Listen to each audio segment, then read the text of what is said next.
June 19, 1944. 11:22 hours, Philippine Sea, 140 miles north of Yap Island. The pencil trembled in Lieutenant Junior Grade Jack Kafir's hand as he logged the bearing in the conning tower register, his handwriting barely legible while the submarine USS Cavalla prepared to execute the most consequential strike in her brief service. 6 torpedoes away, all hot, straight, and on course. Through the periscope, Lieutenant Commander Herman J. Kostler observed his torpedoes streaking toward their objective, the 25,675-ton Japanese aircraft carrier Shokaku, one of the 6 carriers that had attacked Pearl Harbor 30 months prior. In moments, those torpedoes would either secure Cavalla's place in naval history or doom her crew to a devastating depth-charge counterattack from the carrier's escorts. What Kostler could not foresee was that his assault would trigger not merely the destruction of a single vessel, but would contribute to the total annihilation of Japanese naval aviation in what would become known as the Marianas Turkey Shoot. The outcome of the Pacific War was being shaped not in high-level strategy meetings, but in the precise mechanics of submarine maneuvering, approach angles, torpedo spreads, and the split-second judgments of men operating at the outer limits of their training. The journey to this point had begun 4 months earlier, on February 29, 1944, when USS Cavalla was commissioned at the Electric Boat Company in Groton, Connecticut. Among the 73 Gato-class submarines that would serve in the Pacific Theater, Cavalla was fresh and untested. Her crew was a mix of veteran submariners and young sailors who had never faced combat.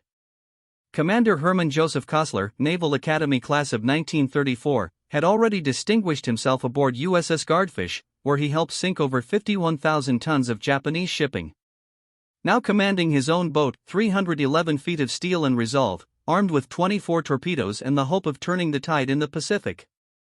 The statistics of American submarine production told a story that would have staggered Japanese planners had they known the full scope. By June 1944, American shipyards were launching a new submarine every 17 days. Each vessel required 1.5 million man-hours to construct, assembled from 75,000 individual components manufactured across 23 states. The industrial orchestration that produced Cavalla was being repeated continuously across 6 major shipyards. Yet on May 31, 1944, as Cavalla departed Pearl Harbor for her first war patrol, she was merely another untested vessel heading into danger. Her orders: patrol the eastern Philippines and relieve USS Flying Fish on station at San Bernardino Strait. June 15, 1944. 3 days out from Midway, Cavalla's radio crackled with an urgent dispatch from Commander Submarines Pacific Command, SubPac. Admiral Charles Lockwood's operations staff had decoded intelligence that would reroute the submarine's entire mission. The Japanese mobile fleet, absent since the Battle of Santa Cruz in October 1942, had been sighted by USS Flying Fish advancing toward the Marianas. The implications were staggering. Operation Forager, the American invasion of Saipan, had commenced that very morning. If the Japanese carrier fleet reached the Marianas, they could devastate the landing forces. Cavalla was ordered to intercept 350 miles east of San Bernardino Strait. The Philippine Sea spanned 1.5 million square miles. Locating a carrier task force in that vast expanse was akin to finding a single car on all the highways of Texas while submerged, limited to periscope sightings and primitive radar. June 17, 1944. 1950 hours. After 2 days of empty ocean, Cavalla's SD radar operator detected a contact at 30,000 yards. The blip on the radar screen was faint, intermittent, appearing and disappearing like a specter in the electronic noise. Kostler ordered full speed ahead. Cavalla surged forward at 20 knots, her diesels roaring as she closed the distance. At 22,000 yards, additional contacts appeared. Multiple ships in formation. Cavalla had located Vice Admiral Jisaburo Ozawa's first mobile fleet, the primary striking force of the Imperial Japanese Navy, 9 carriers, 5 battleships, 13 cruisers, and 28 destroyers, the largest concentration of Japanese naval power assembled since Midway. Executive Officer Lieutenant Commander Robert Rissa calculated the tactical dilemma. The Japanese formation was zigzagging at 19 knots on a 290 degrees course. To achieve an attack position, Cavalla would need to race ahead on the surface, submerge in the enemy's path, and hope the formation passed within torpedo range. Kostler faced an agonizing decision. Standing orders demanded he report the contact immediately, intelligence that could save thousands of American lives. Yet transmitting would disclose Cavalla's position, likely ending any chance of attack. He could see through the periscope that one carrier was recovering aircraft, vulnerable and distracted. At 2,200 hours, Kostler chose duty over personal glory. Cavalla surfaced and transmitted, large enemy task force, latitude 12 degrees 0 minutes north, longitude 135 degrees 0 minutes east, course 290 degrees, speed 19 knots, many large and small ships. The message reached Admiral Raymond Spruant aboard USS Indianapolis within minutes. The Fifth Fleet commander now knew exactly where the Japanese were and could position Task Force 58's 15 carriers accordingly. The intelligence would prove decisive in the coming battle, but transmission came with a price. Japanese radio direction finders immediately detected the signal. Two destroyers peeled off from the formation and charged toward Cavalla's position. Cavalla crash dived to 300 feet as depth charges exploded above the submarines. Hull groaned under the pressure. Each depth charge generated 23,000 pounds of pressure per square inch at the point of detonation. Close explosions could crush a submarine like an empty beer can. For 3 hours, the destroyers circled above, dropping patterns of depth charges. Cavalla's crew counted 42 explosions, each one rattling the boat, breaking light bulbs, creating small leaks in the hull glands. The temperature inside rose to 110 degrees Fahrenheit, men stripped to their underwear, breathing shallow to conserve oxygen. At 1 o'clock on June 18, the destroyers departed. Cavalla surfaced into an empty ocean. The task force had escaped, but Costa wasn't ready to give up. He ordered a high-speed pursuit on the estimated base course, gambling that the carriers would need to launch aircraft at dawn. June 19, 1944. 0800 hours. After a night of fruitless searching, Cavalla's luck changed. Aircraft began appearing overhead, dozens of them, all heading east toward the American fleet. The Japanese had launched their morning strike against Task Force 58. Sound operator reported high-speed screws approaching from the northwest. Through the periscope, Costa saw them. A Japanese carrier task group racing to recover aircraft. Target angle 90 degrees. Starboard. Range 5,000 yards and closing. Speed 24 knots. 3 carriers visible. The nearest one massive with a distinctive island structure. Lieutenant David McClung. The recognition officer checked his identification cards.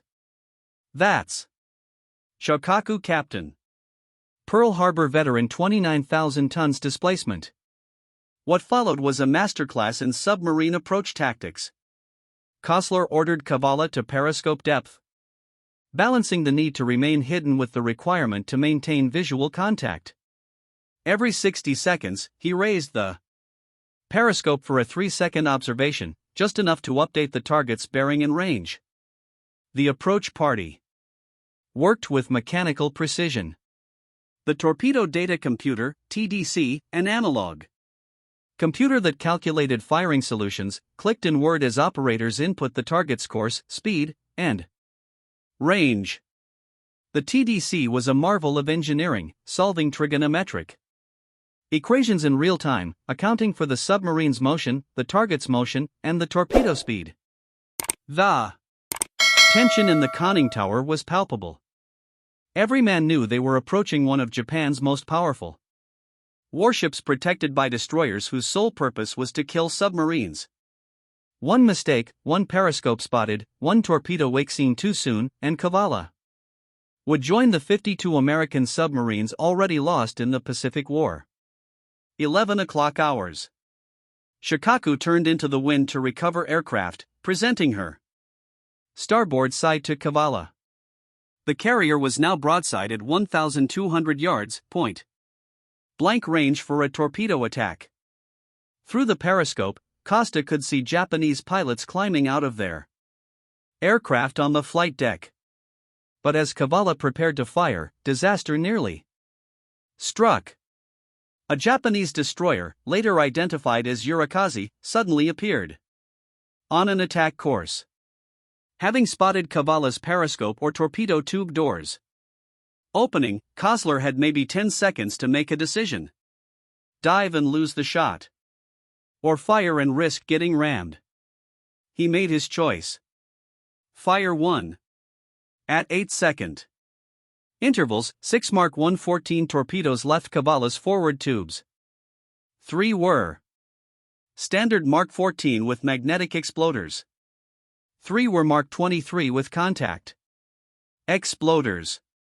Each torpedo weighed 3,280 pounds, carried 668 pounds of Torpex explosive, and traveled at 46 knots, 1,122 hours. Through the periscope, Costa watched his torpedoes race toward Shokaku. The first torpedo passed ahead of the bow. The second struck just forward of the island structure. The third hit amidships. The fourth impacted near the stern. The fifth and sixth passed astern. On Shokaku's bridge, Captain Matsubara Hiroshi had just ordered evasive action. When the lookout's warning came, torpedo starboard, it was too late. The first torpedo that hit, striking at frame 103, ruptured aviation fuel tanks and started an immediate fire. The second torpedo, hitting at frame 144, destroyed the forward engine room and ruptured the hull across 3 compartments. The third torpedo, impacting at frame 201, demolished the aft aviation fuel system and started secondary fires throughout the hangar deck. On Cavalla, there was no time for celebration. The destroyer Yurikaze was charging their position, already within 1,000 yards. Kosler ordered an emergency dive to 400 feet, beyond the submarine's test depth of 300 foot. As Cavalla plunged toward the depths, her crew could hear the sounds of Shokaku dying above them. The carrier's bulkheads groaned and collapsed. Ammunition magazines exploded. Steam lines ruptured with screaming hisses that carry through the water. The depth charging began immediately. Yurikaze and 2 other destroyers dropped patterns of Type 95 depth charges around Cavalla's estimated position. In the next 3 hours, they would drop 106 depth charges, each one containing 220 pounds of Type 88 explosive. Inside Cavalla, conditions deteriorated rapidly. The air conditioning had been secured to reduce noise. Temperature climbed to 120 degrees Fahrenheit, humidity reached 100%. Men fainted from heat exhaustion. Carbon dioxide levels rose dangerously as the crew tried to breathe shallowly to conserve oxygen. Depth charges exploded all around them. At 11:45, a close explosion ruptured a seal in the forward torpedo room, starting a leak that would eventually flood the compartment with 2,000 gallons of seawater. At 12:10, another near miss knocked out the sound gear, leaving Cavalla blind to the destroyers hunting them. At 12:30, the submarine's ventilation supply trunk flooded, filling with 400 g of cedar that had to be pumped out by hand. The crew formed a bucket brigade in 120 degrees heat, passing buckets of water from hand to hand in the narrow passageways. At 14:10, 2 hours and 48 minutes after Cavalla's torpedoes hit, the crew heard a sound that would haunt them forever. For massive explosions from the direction of Shokaku. They were hearing Shokaku's death throes. The carrier's aviation fuel vapor had built up between decks despite damage control efforts to ventilate the spaces. When the concentration reached critical levels, a spark, possibly from damaged electrical equipment, ignited the vapor cloud. The explosion was catastrophic. Shokaku's flight deck buckled upward. Her hull split along the keel. The forward elevator was blown completely off the ship, rising 200 feet into the air before crashing back into the sea. The carrier broke in half and sank in less than 4 minutes. Above Cavalla, as she cowered at 400 feet, one of the Pacific War's great tragedies was unfolding. Of Shokaku's crew of 1,660 officers and men, only 570 would survive. Lost were 887 ships company and 376 members of Air Group 601, including some of Japan's most experienced naval aviators. Among the dead was Commander Takahashi Kakichi, leader of Air Group 601, who had led strikes at Pearl Harbor, Ceylon, and Santa Cruz. His loss and the loss of his experienced pilots represented damage to Japanese naval aviation from which it would never recover. Captain Matsubara survived, pulled from the water after being washed overboard when Shokaku capsized. In the Japanese tradition, he had attempted to go down with his ship, but was saved against his will by his crew. He would never command another vessel. Spending the rest of the war in shore assignments, tormented by the loss of his ship and men. Back aboard Cavalla, the depth charging finally ended at 14:30. The submarine had endured 106 depth charges over 3 hours and 6 minutes. Kostler waited another hour before ordering Cavalla up to periscope depth. The sea was empty, except for oil slicks and debris. In the distance, smoke columns marked where Shokaku had been. Japanese destroyers were picking up survivors, too focused on rescue operations to continue hunting the submarine that had killed their charge. At 1900, Cavalla surfaced into the gathering dusk. The crew emerged onto the deck, gasping in the fresh air. After 9 hours submerged, many collapsed from exhaustion.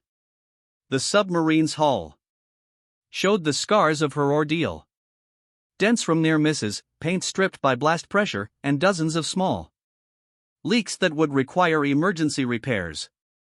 Kostler transmitted his report to Pearl Harbor. Hit Shokaku class carrier with 3 out of 6 torpedoes.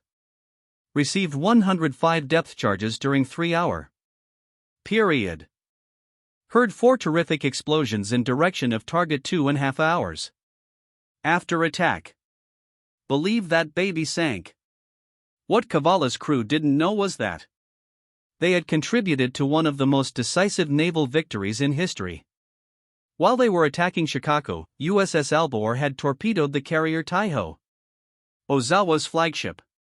Though Taiho took only 1 torpedo hit, poor damage control led to a massive vapor explosion that sank her with the loss of 1,650 officers and men.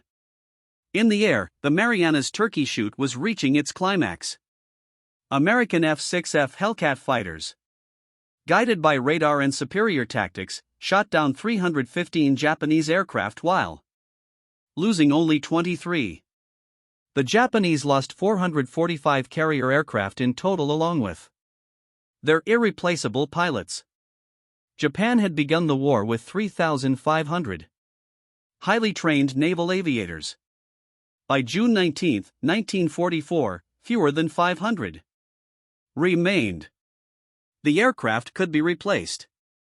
Japan would build 24,045 carrier aircraft. In 1944, the pilots could not. Training a carrier pilot required 700 flight hours minimum. Japan no longer had the fuel, the time, or the instructors. Cavalla's successful attack represented more than tactical victory. It showcased the revolution in American submarine warfare. The Mark 114 torpedo, after 2 years of failures, had finally been debugged. The magnetic exploder problems had been identified and fixed. The depth settings had been corrected. Contact exploders had been redesigned.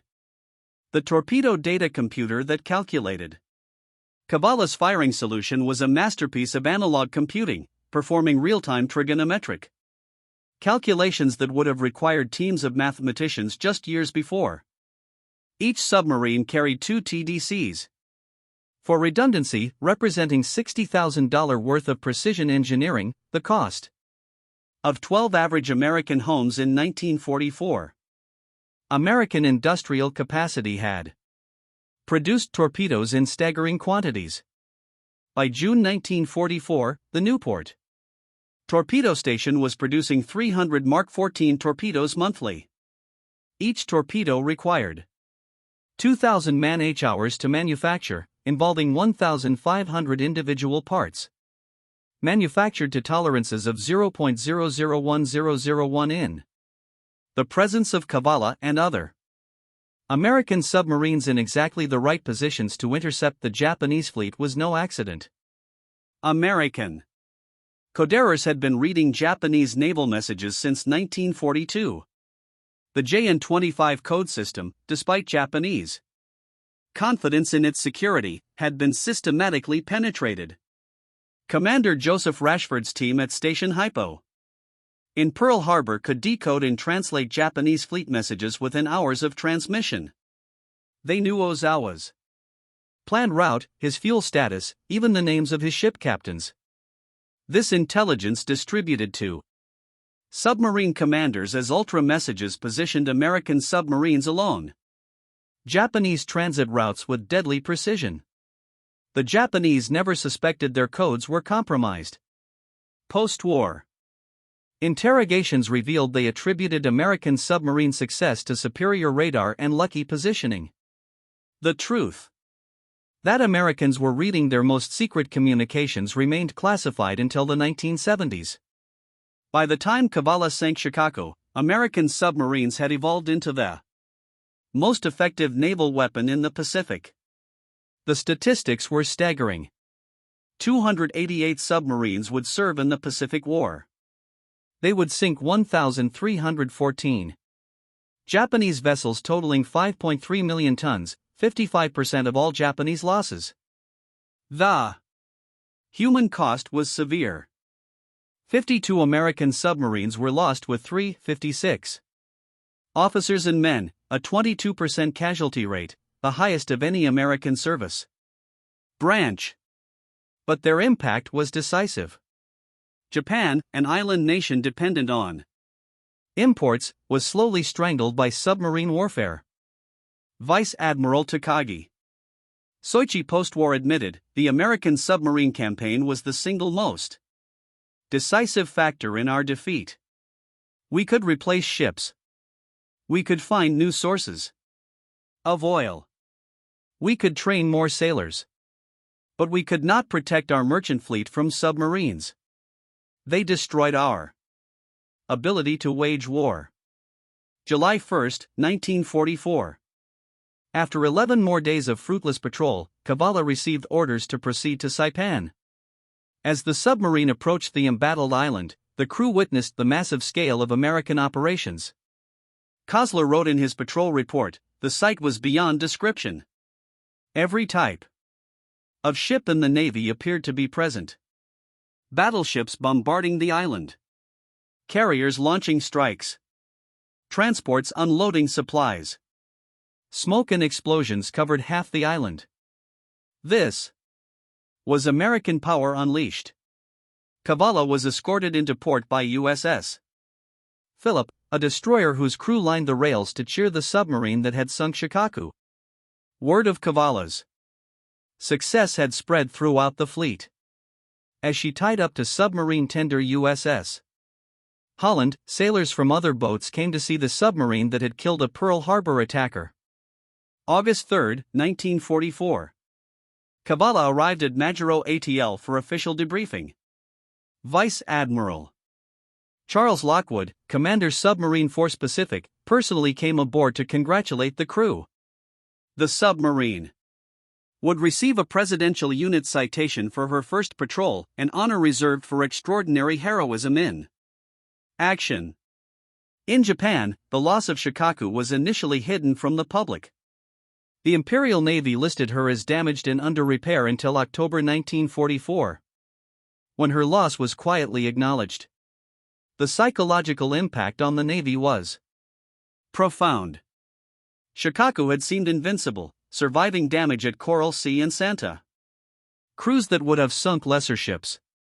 Commander Fuida Mitsuo, who had led the Pearl Harbor attack from Akagi, wrote after the war, "When we learned Shokaku was gone, we knew the war was lost. She was more than a ship. She was a symbol of our naval power." Her loss in Tai-Ho in a single day broke the spirit of the carrier force. The technical failure was equally devastating. Japanese damage control, once considered superior, had failed catastrophically. The aviation fuel vapor explosion that destroyed Shokaku could have been prevented with proper ventilation procedures. American carriers had suffered similar torpedo damage, but survived through superior damage control. Captain Ome Toshikazu, Ozawa's chief of staff, testified, "We learned the wrong lessons from our early victories. We thought spirit in training could overcome material disadvantages. But you cannot fight radar with courage. You cannot stop torpedoes with determination.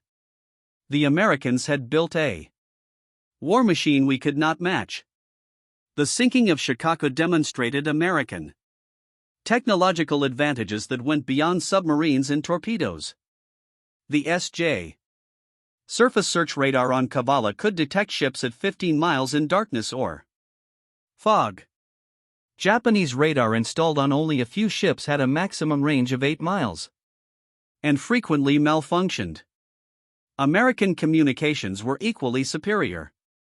Cavalla's radio could reach Pearl Harbor from anywhere in the Pacific using high-frequency bands and sophisticated encryption. Japanese submarines often had to surface near island bases to relay messages, exposing themselves to attack. The preservation systems on American submarines represented another crucial advantage. Cavalla's air conditioning not only provided crew comfort, but prevented electrical systems from corroding in tropical humidity. Her water distillation plant produced 1,000 gallons of fresh water daily. Japanese submarines lacking these systems suffered from equipment failures and crew health problems on extended patrols.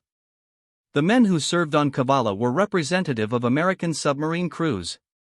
Volunteers, all intensively trained and remarkably young. The average age was 23. Most had never been to sea before the war. Yet they operated one of the most complex weapons systems ever created with remarkable skill. Their training was extraordinary. Each crew member cross-trained in multiple specialties. An electrician could operate the diving planes. A torpedo man could run the diesel engines. This redundancy meant that battle casualties rarely mission-killed an American submarine. Morale was maintained through amenities unthinkable on other warships. Cavalla had an ice cream machine, washing machines, and individual bunks for most crew members. The food was the best in the Navy. Steaks, fresh vegetables when available, and bread baked daily. These seeming luxuries had military purpose, maintaining crew effectiveness on 60-day patrols. The destruction of Shokaku and Tai-Ho triggered cascading failures throughout Japanese naval aviation. Air Group 601, split between the two carriers, lost 80% of its aircraft and pilots. These were not just losses. They were irreplaceable veterans who could have trained the next generation.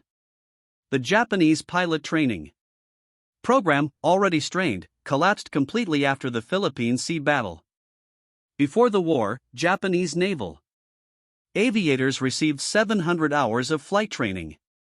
By late 1944, new pilots received less than 100 hours. They were unable to perform basic carrier operations, much less combat. American pilot training, by contrast, was expanding exponentially.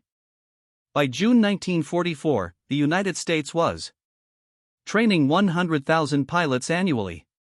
Each received 600 hours of flight time before deployment. The training infrastructure, 139 air stations, 40,000 training Aircraft, 100,000 instructors, represented industrial mobilization on an unprecedented scale. The Battle of the Philippine Sea, enabled by Cavalla's intelligence gathering and punctuated by her sinking of Shokaku, effectively ended Japanese carrier aviation as an offensive force. The Imperial Navy would never again launch a major carrier strike against American forces. Admiral Toyota Suemu, Commander-in-Chief of the combined fleet, recognized the implications immediately. The loss of our air groups means the loss of the war. We can build new carriers, but we cannot create experienced pilots. The American submarines have not just sunk our ships, they have destroyed our capability to fight. Japan had lost 476 carrier aircraft and 445 pilots in 2 days. The United States had lost 130 aircraft and 76 pilots. But America was producing 500 new naval aircraft weekly and training 2,000 new naval aviators monthly.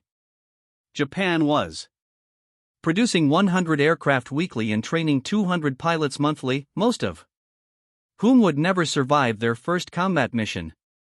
Cavalla's success inspired intensified submarine operations. By July 1944, 140 American submarines were operating in the Pacific, organized into wolf packs that devastated Japanese shipping. The Japanese merchant fleet, which had totaled 6.44 million tons in December 1941, had been reduced to 2.8 million tons. Japan required 3 million tons of shipping to maintain minimal civilian economy. Military operations required another 3 million tons with less than 3 million tons total available. Both the economy and military were starving. Rice imports fell from 1.44 million tons in 1941 to 200,000 tons in 1944. Oil imports dropped from 5 million tons to 600,000 tons. By late 1944, Japanese destroyers were making suicide runs from Singapore to Japan, carrying drums of aviation fuel on their decks because tankers could no longer survive the submarine gauntlet. The success of submarines like Cavalla drove continuous innovation. The Mark 18 electric torpedo, introduced in late 1944, left no wake for destroyers to track. The Mark 27 homing torpedo could chase enemy ships acoustically. Radar technology advanced rapidly. The S.J. radar that had helped Cavalla find the Japanese fleet was replaced by the ST radar with twice the range and resolution. By war's end, American submarines had radar capabilities exceeding those of most surface ships. Communication security reached new heights.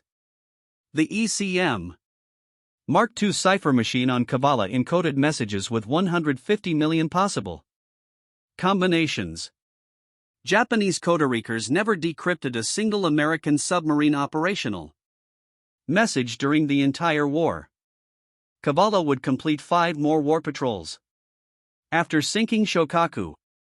On her third patrol, she sank the destroyer Shimatsuki on November 25, 1944, killing the commander of Destroyer Squadron 31 and his entire staff.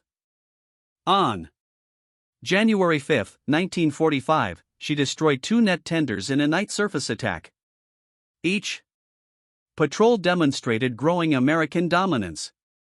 By 1945, Cavalla and her sisters operated in the Sea of Japan itself, previously considered a Japanese lake. They surfaced in daylight, challenging any Japanese vessel to come out and fight. Few did. The statistics of Cavalla's war were impressive, but not unique. 6 war patrols, 34,180 tons of shipping sunk, 0 crew members lost to enemy action.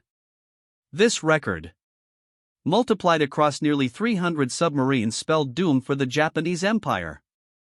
August 15, 1945. Cavalla was on lifeguard duty off Japan when Emperor Hirohito's surrender broadcast was transmitted. Minutes later, as if in denial of reality, a Japanese aircraft attacked the submarine, dropping 2 bombs that missed by 100 yards.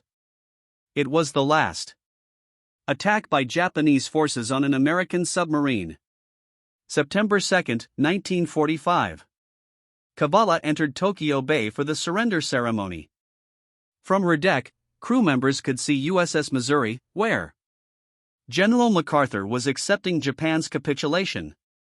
Among the Allied fleet were 12 American carriers, none of them seriously damaged during the war. Of Japan's 25 fleet and light carriers, 20 had been sunk, including Shokaku.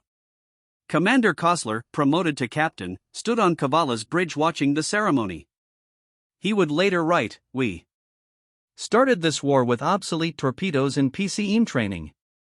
We ended it as the most effective naval force in history. Every man who served in submarines can be proud that we strangled an empire." The numbers told the story of submarine warfare's decisive impact. Japanese losses to U.S. submarines: 1,314 vessels sunk. 5.3 million tons of shipping destroyed. 8 battleships sunk or damaged. 11 aircraft carriers sunk. 30 cruisers sunk or damaged. 127 destroyers and escorts sunk. 60% of Japanese merchant marine destroyed. American submarine losses: 52 submarines lost, 356 officers and men killed. 22% casualty rate: 7 submarines lost to operational accidents, 45 lost to enemy action. Cavalla's record: 6 war patrols, 4 vessels sunk, 34,180 tons destroyed, 1 presidential unit citation, for battle stars, 0 crew casualties from enemy action. Behind the statistics lay human tragedy on an enormous scale. The 1,272 men who died on Shokaku left behind families who would never know their fate. Japanese naval records were destroyed in bombing raids, leaving only partial crew lists. Many families received only a notification, died for the emperor in the southern seas. American submariners who survived carried psychological scars: the sounds of dying ships, the knowledge that hundreds of enemies were drowning above them, the constant fear of depth charging. These memories haunted veterans for decades. Post-traumatic stress disorder, not recognized or treated during the war, afflicted unknown thousands. December 30, 1969. After 25 years of service, including conversion to a hunter-killer submarine during the Cold War, Cavalla was decommissioned. Rather than scrapping, the Navy transferred her to the Texas Submarine Veterans of World War II. Today, Cavalla rests at Seawolf Park in Galveston, Texas, preserved as a memorial and museum. Visitors can walk through the same compartments where Kosler and his crew made history. The torpedo room where the weapons that killed Shokaku were loaded, the conning tower, where the approach was calculated. The control room where Cavalla dove to escape destruction. The preservation required extraordinary effort. Volunteers, many of them submarine veterans, spent 10,000 hours restoring Cavalla to her 1944 configuration. Original equipment was located and reinstalled. The torpedo data computer, found in a Navy warehouse, was rebuilt to working condition. For decades after the war, Cavalla veterans held annual reunions. They gathered to remember shipmates, share stories, and maintain the bonds forged in combat. As age claimed more veterans each year, the reunions grew smaller but more poignant. At the 1994 reunion, marking the 50th anniversary of sinking Shokaku, only 47 of Cavalla's original 80-man crew remained alive. Commander Kosler, now 82 and retired as a rear admiral, delivered the keynote address. "We were young men given an impossible task: find and sink the enemy fleet with one small submarine. We succeeded through training, courage, and luck. But we must remember that our enemies were also brave men doing their duty. We honor our victory without celebrating their deaths. In a remarkable gesture of reconciliation, the Reunion Committee invited Japanese survivors to attend. The meeting was emotional. Former enemies, now old men, sharing memories of a day that changed both their lives. Naval historians consider the sinking of Shokaku one of the most significant submarine attacks of World War II. The elimination of a Pearl Harbor veteran had symbolic importance, but the tactical impact was even greater. Shokaku's air group represented irreplaceable expertise that could have trained new pilots and prolonged Japanese resistance. Dr. Samuel Eliot Morrison, the Navy's official historian, wrote, "Cavalla's sinking of Shokaku was perfectly timed and executed, coming during the Philippine Sea Battle. It contributed to the virtual annihilation of Japanese carrier aviation. The submarine force more than any other element strangled Japan into submission." Japanese historians agree. Professor Tanaka Hiroaki of the Japanese Defense University concluded the loss of Shokaku and Taiho in one day broke the backbone of our carrier force. Not just the ships, but the experienced crews, the maintenance specialists, the institutional knowledge. Cavalla's torpedoes destroyed more than a ship. They destroyed a capability we could never rebuild. The lesson of Shokaku's destruction resonates in modern naval planning. Aircraft carriers, despite their power, remain vulnerable to submarine attack. The vulnerability of capital ships to asymmetric threats first demonstrated by submarines like Cavalla continues to shape naval doctrine. Modern carriers employ multiple escorts specifically tasked with anti-submarine warfare. Helicopters with dipping sonar patrol continuously. Nuclear attack submarines scout ahead of carrier groups. Yet, submarine technology advances as rapidly as anti-submarine warfare. The cat and mouse game that began with Cavalla and Shokaku continues beneath the world's oceans. On July 1, 1988, Rear Admiral Herman J. A. Kostler died at age 76, surrounded by family at his home in Virginia. His final public statement, delivered at the 1987 Cavalla reunion, captured the essence of the submarine war. "We did what had to be done. We sank ships and killed men because our nation asked it of us. We took no pleasure in death, but we took pride in duty." Performed. Shokaku was our enemy, but her crew were sailors like us, brave men serving their country. We defeated them not because we were better men, but because we had better tools and used them well. The lesson of our war is not that submarines are powerful, though they are. It's not that technology wins wars, though it helps. The lesson is that free peoples, when threatened, can mobilize resources and determination that authoritarian regimes cannot match. We didn't just outproduce our enemies. We outthought them, out-innovated them, and ultimately outlasted them. Cavalla sits now in Galveston, teaching new generations what we did and why.